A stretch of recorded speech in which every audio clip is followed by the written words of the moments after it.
Most of America is familiar with what is and isn't lawful to do to another human being in this lifetime. The difficulty is there are still men and women who are way immature in what they feel their rights are to do to other people. The challenge I've had over the last 6 months to a year is someone has continued to monstrously go after my face, cutting my beard, tying it in a knot, but they've also commandeered me without consent through screwing food through the two places that I buy food. And what I mean by that is that I've lost a week's time. And in that time, I have lost the hair on my forearms, the hair on my chest, the hair around a groin area, the hair on my legs, and some of the hair on my back. In other words, a sexual predator in the force has decided that I have no rights to be me. The liar has told himself in front of the Lord Satan that he worships, thinking that he has the right to be a saboteur, a sinner, and a selfish individual.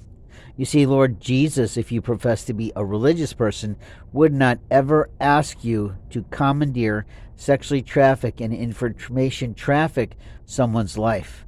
The lie you told yourself was thinking you had rights to do these things. And my concern for America is, why are we teaching people how to use these audio files to shut people down? Is that because we're facing a war from above, from abroad, from within, and that the government wants to be in control? Or is that because we have men who don't stay within the bounds of their marriage, that they're supposed to be only interested in their wives, their significant others, and yet they want more? I'm not a girl, so I don't appreciate that, but what I worry for American women and children is what will happen to them if people are bringing these illegal and immoral technologies and, let's say, tasting activities of non-flavorful things into our foods.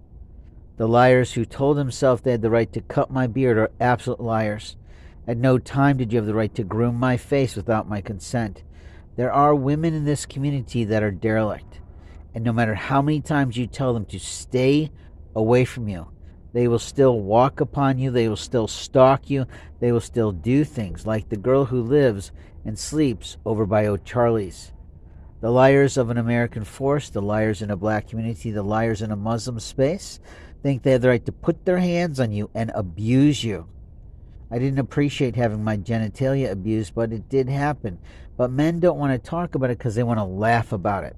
And women don't want to hear about it because they don't want to be in fear of what could happen to them. But the truth must get out there. The reporters must tell the story, and openly then the agencies sell the story.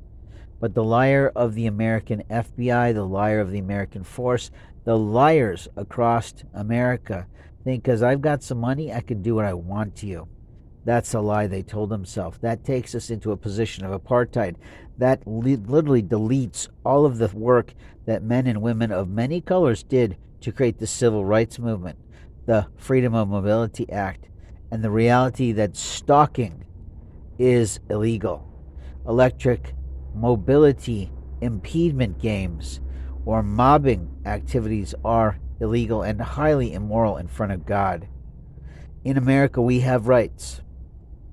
And the liars of a family, the liars of a community, the liars that are strangers think they have the right to commandeer you and me, and technically they don't, and yet they willfully, selfishly, and sinfully try. What will happen to our friends, what will happen to our family, what will happen to our children is the question today. And the liars steal mail, the liars steal property, the liars steal intellectual work and creative arts. The liars try to sell those things. The liars might gain some money or thing if they pretend to represent me or you. Those liars are very cognizant of what they're doing. They know that willingly that they're lying. They know that they're absolutely abusing someone's life and records, which is not their lawful right. When a force decides to avoid the law and abate the law that they're supposed to support, where will America be?